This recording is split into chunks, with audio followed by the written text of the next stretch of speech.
Nigga, you gonna set me up. Yeah, I'm not do that no more.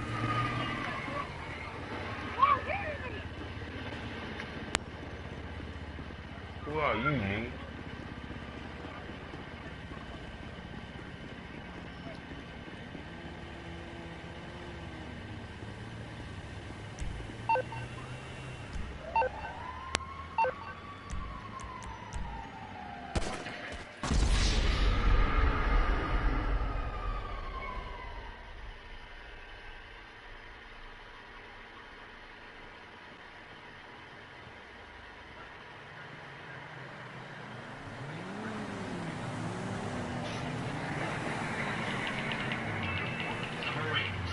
Hasn't been seen on WWE TV for more than a year. She was removed from Total Divas and was last actually mentioned when messages for former Raw General Manager Mick Foley and a fan were leaked.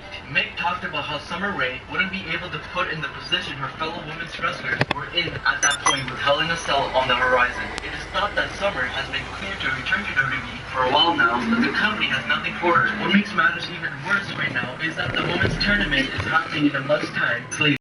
When Drew McIntyre and Jinder Mahal were released from WWE a few years ago, Heath Slater was the only member of 3MB left on WWE TV. It was thought that this was because he was the most promising star in the group. Now, Jinder has returned and become WWE champion, and Drew is one of the biggest stars in NXT.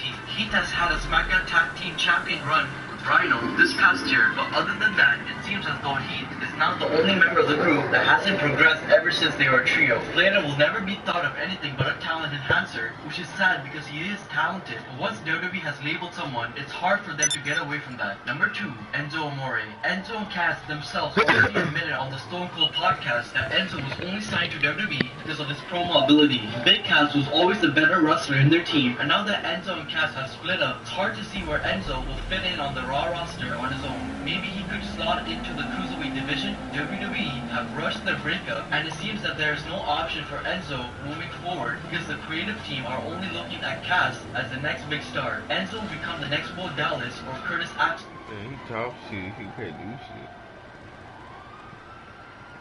Axel, by the time this feud is over, while Cass will come out of it looking stronger than ever, because Enzo is no match for the 7-foot star. Number 1, Eva Marie. There have been rumors lately that the self-proclaimed Red Queen could be set to return to WWE after almost a year out of action. Ever since she was suspended for 30 days for her first women's policy violation, Eva came to WWE through the 2013 Diva Search, but the WWE Number 6. Madeline Connolly. On May 4th, 2017, 23 for a job interview. On her first day, she went out for a quick hike with her dog in the Great Bear Wilderness National Park in northern Montana. A day later, her family and friends noticed that she didn't arrive that night for dinner. They went out to look for her in the forest and found her car abandoned at the Bear Creek trailhead near Essex.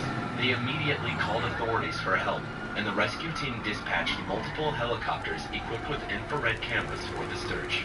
During the first day of the hunt, helicopter crew found grizzly bear tracks mixed in with human prints in their ongoing search.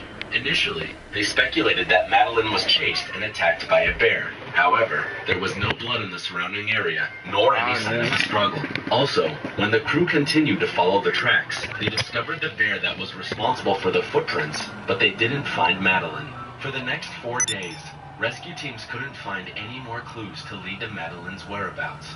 Her parents and more family members had flown to Montana to help with the search, and authorities even recruited more members in their rescue team. On the last day of the search on May 10th, the helicopter crew finally found Madeline and her dog. They were discovered walking along the Spruce Creek drainage, just east of the middle fork of the Flathead River. The location was 5 miles away from where her car was found abandoned. Other than being tired and hungry, Madeline and her dog didn't suffer from any major injuries. When she was asked how she got lost, she simply replied that she took a wrong turn while hiking and went off trail. She explained that she only had a sweater and overalls with her, but was able to survive by drinking water from creeks and finding shelter under trees. After her rescue, she went back to her hometown, Chicago, where she spent some time to recover. Number 5. Number 10. Christopher Kurtz. On April 20th, 1990, 17-year-old Christopher told his parents that he had a headache and decided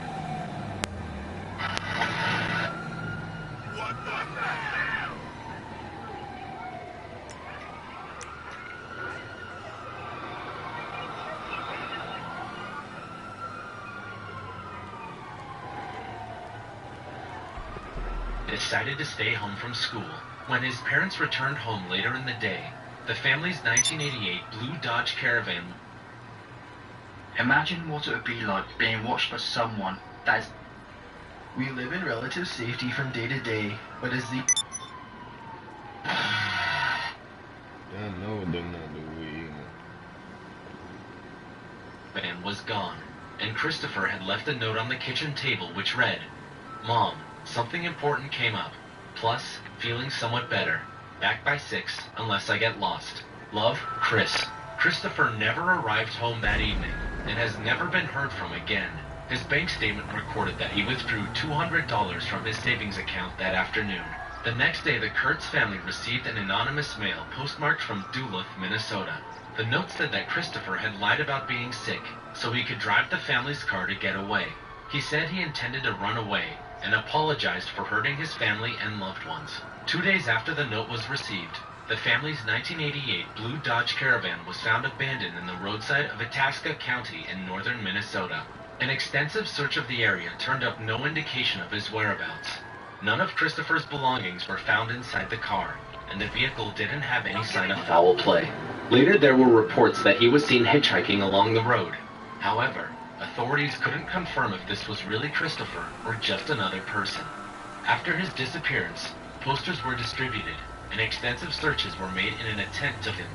14 years later, in 2004, another anonymous letter was received by the police department indicating they should stop trying to find Christopher and he would return home when he is ready. Number 9. Jeremy Carl Burt. In 2007, 33...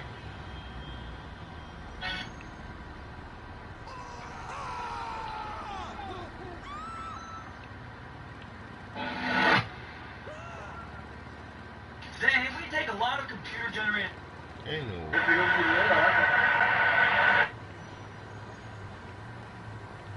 What's up, everyone, and welcome back to Top 5 Central.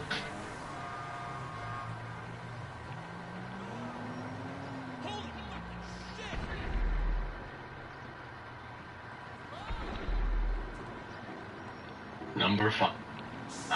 Abby Drover. She was 12 years old in March 1976 when she was kidnapped and sexually assaulted by her neighbor, Donald Alexander Hay, in the Vancouver suburb of Port Moody. Donald was a talented craftsman who built camper units for pickup trucks, but he also had a serious drinking problem and was known to be suicidal. At the time of Abby's disappearance, the local community initiated a massive search to find the missing girl. Even Donald himself participated. Number 5. Brittany Marie Drexel. She was only 17 years old when she mysteriously vanished in Myrtle Beach, South Carolina. Prior to her disappearance, she was joined by 3 of her friends, and they were staying in the Bar Harbor Motel. On the night of April 25, 2009, Brittany left her motel and walked to the nearby Blue Water Resort Hotel where a friend of hers was staying. At 8 p.m., she was seen on a surveillance camera entering the hotel. Half an hour later, at 8:30 p.m., she was last seen on camera leaving the hotel to walk back to her motel. As she headed to her destination, she began texting her boyfriend, but around 9:15 p.m., the text suddenly stopped. Her boyfriend made several calls to her phone, but every call went straight to her voicemail. Brittany's phone last pinged in a swampy area of McClellanville at 11:50 p.m. of the night she disappeared. McClellanville is 60 miles away from Myrtle Beach, which indicates that she must have been in a car and was most likely abducted. Searches were conducted in that area, but only a pair of sunglasses were found, and it is unknown if they belonged to the victim. There were several theories abound as to what happened to Brittany. Police speculated that she may have been a victim of human trafficking. Myrtle Beach has become known as a trafficking hub, and South Carolina has documented a dozen confirmed cases.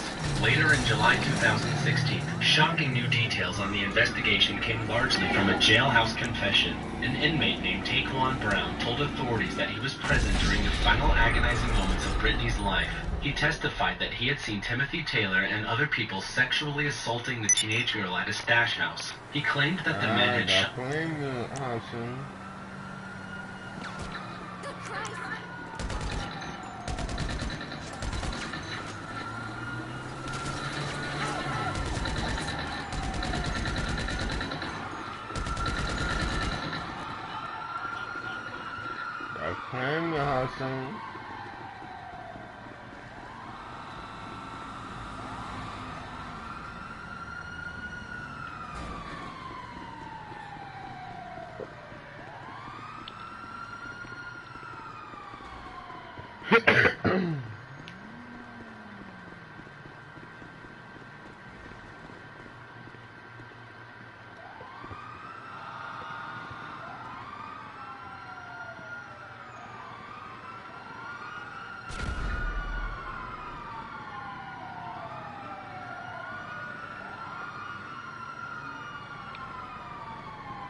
Shot her multiple times when she attempted to escape, and dumped her body in the lake to be fed to the alligators. Police have checked multiple alligator ponds. Unfortunately, a body has not been recovered. Authorities stated that they believe that Brittany is dead and offered $25,000 reward for information on her disappearance or a suspect. However, without a body, her family is still holding on to hope that she may be alive. Number 4. Rennie Jose. He was a senior engineering student who went missing on March 3, 2014, while on a spring break trip with 22 of his college friends in Panama City Beach, Florida. Around 6:30 p.m. on that day, Rennie left the house that he and his friends had rented and has never been heard from again. After his friends reported him missing, the police found several of Rennie's clothes and personal belongings in a trash can near the house. Police speculated that Rennie had taken LSD on the night of his disappearance and drowned while swimming in the ocean. The fact that Rennie got rid of his clothes and cell phone before missing seems to connect with the idea that he probably went into the water. However, at the time, the water was said to be extremely cold, which makes it strange that he would go out to swim. When police thoroughly searched the waters near the beach house, they couldn't find his body. Rennie...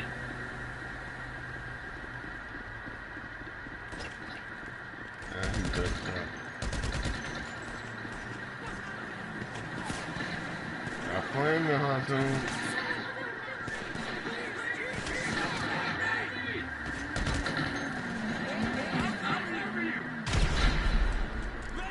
Hey, that's man. Damn, he died.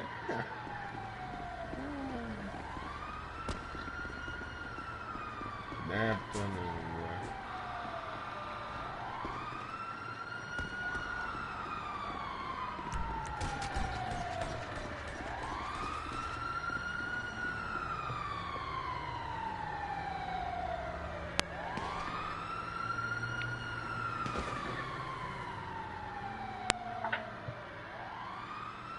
Come on, Renee's friends said that he made strange remarks about wanting to inflict harm upon himself, but other friends and family members have negated this, saying that Renee was a smart young man who was about to graduate and was looking forward to finding a job. One strange thing about this case is that 16 of his friends who was with him left the city immediately after he disappeared, and their cars were never searched. It took 3 days for the police to finally talk to some of them via phone calls, but most of the students provided vague versions of the incidents leading up to Renee's disappearance, and other students have refused to cooperate at all. Since no one admitted seeing Renee after he left the house or participated in search efforts, the police failed to provide a conclusive explanation as to what really happened to him.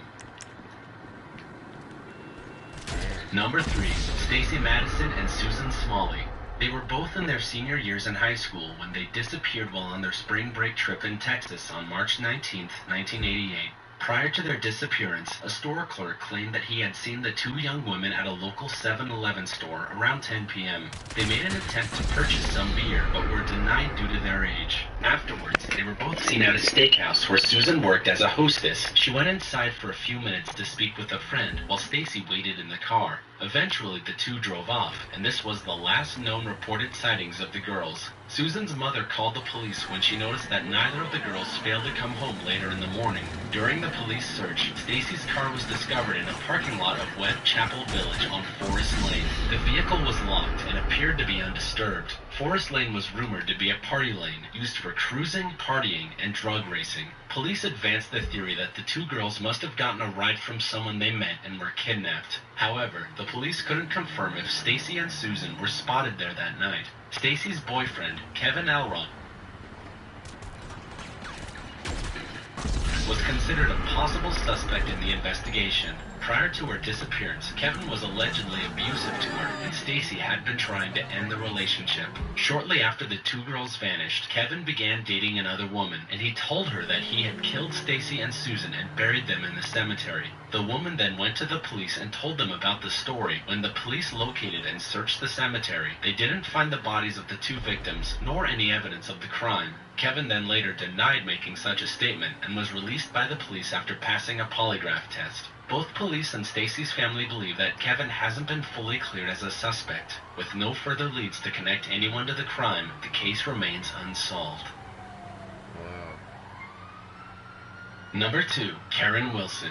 She was a 22-year-old university student from Albany, New York, who vanished on the evening of March 27, 1985. Her disappearance occurred 4 days before she and her roommate planned to fly to Florida to spend spring break vacation. The last confirmed sighting of Karen was around 7:30 to 8 p.m. in the university parking lot. It was presumed that she was heading back to her dorm after a tanning session. Witnesses claim that she was dressed in blue jeans, a light blue polo shirt, and had on a 14-karat zircon ring. Police believe that Karen was robbed and abducted in the parking lot while on her way to her dorm. They theorized that a lone man in a car was waiting in the college parking lot looking for a target and happened to see Karen. In the weeks following her disappearance, investigators and search dogs combed through the area looking for signs of the missing student, but they were unable to locate any possible evidence nor the personal belongings that she carried with her on the night of her disappearance. Although many persons of interest have come and gone and sex offenders have been looked at, police have gathered enough information from various witnesses and came up with a sketch of an unknown man seen in the area at the time Karen vanished. The police were confident that this could be the suspect who kidnapped her. However, despite the rigorous investigation, the man was never identified. Number 1. Brian.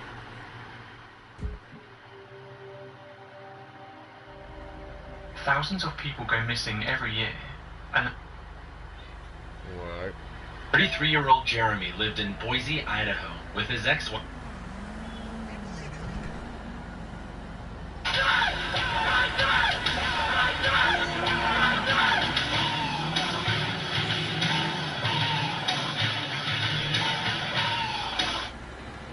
This video is brought to you by War Robots. War Robots is a third-person shooter with real-time 6 vs 6 multiplayer for Android and iOS. Battle against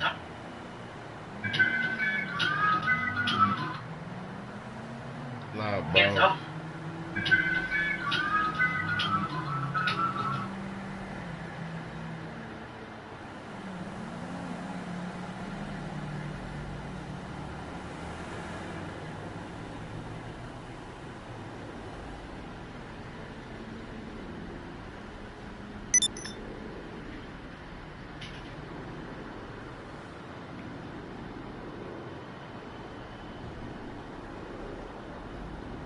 People.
Ain't no way.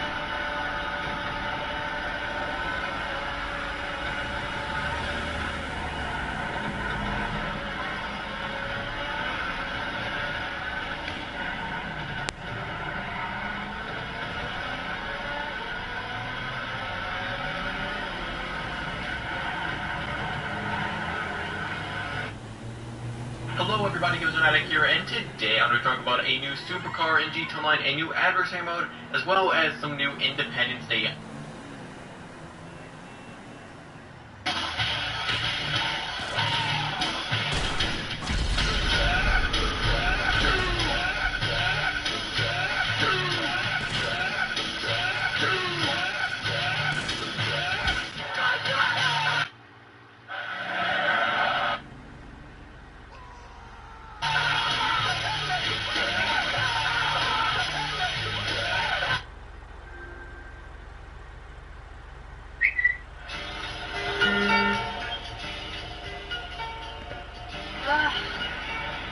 Can you see this? Hi, this is Lauren for Channel 32. It is the hottest day of the year.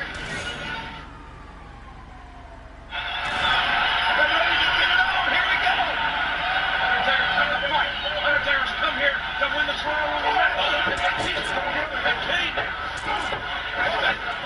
Put down the wild bull. And the Undertaker blindsided.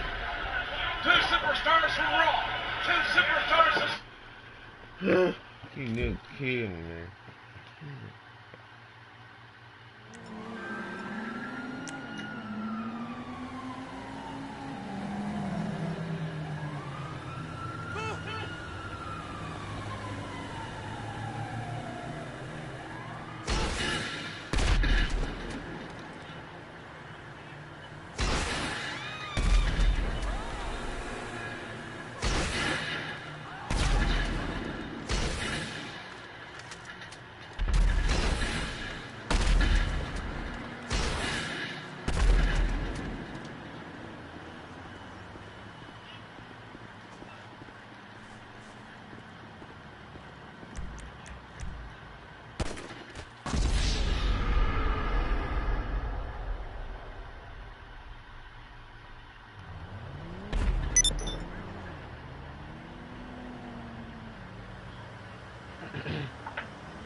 With those murderous right hands, and pure shot right to the temple. But Batista is still standing. There's the right hand and manhandle. Batista 317. Manhandle the Undertaker, taking every shot. With the feet off the count. Undertaker's down, Brock's down. And now the two Raw guys, the two Raw superstars, double teaming the SmackDown superstar Lesnar. I wonder what Lesnar comes up to that thing.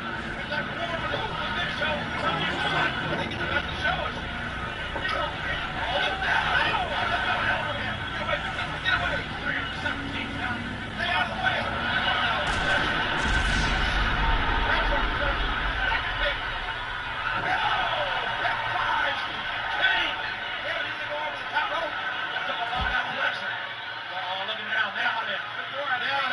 Now let's see it. Now let's get it on. Let's see this fight. Let's see the Undertaker and Lesnar. Get it on. Well, here we go. Here we go now. Right hand by the Undertaker. A right hand by Lesnar. Who's going to blink? Who's going to go down? And these huge shots by these individuals. They beat the hell out of each other. Are the Undertaker and Lesnar? They may take each other right out of the rumble.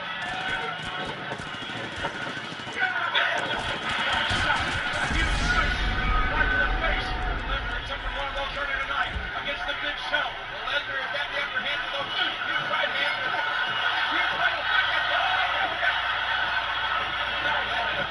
Undertaker almost was eliminated there. He may have caught a prey. Oh my God! He made that break. He's over the top. Undertaker was looking for elimination. He's looking for extension on the tombstone. The tombstone. Lesnar got 20-inch neck. Just got tested. He was struck right on his head with a tombstone power driver by the Undertaker. Undertaker eliminates Batista. It's the Undertaker and his brother Kane.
Undertaker with Shawn Michaels up. Undertaker. Shawn Michaels realizing in trouble. Trying to slip it for that. We got a quick chin music. Quick chin music. Good gosh. But the Michaels don't know where he is here. But from out of nowhere, the wherewithal, the instinct to deliver the sweet chin music to the jaw. That's the instinct of a champion. And both of these men have withstood so much punishment when you were watching history. Undertaker trying to make it to his feet first. Shawn Michaels as well. Who would believe it? The 20th Royal Rumble, most star-studded, is quite frankly the best of them all. And yeah, right now, who do you think has got the most gas left in the tank? This is how Shawn Michaels eliminated Diesel. Here we go. Shawn Michaels eliminated Diesel.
DJ Santa Freak.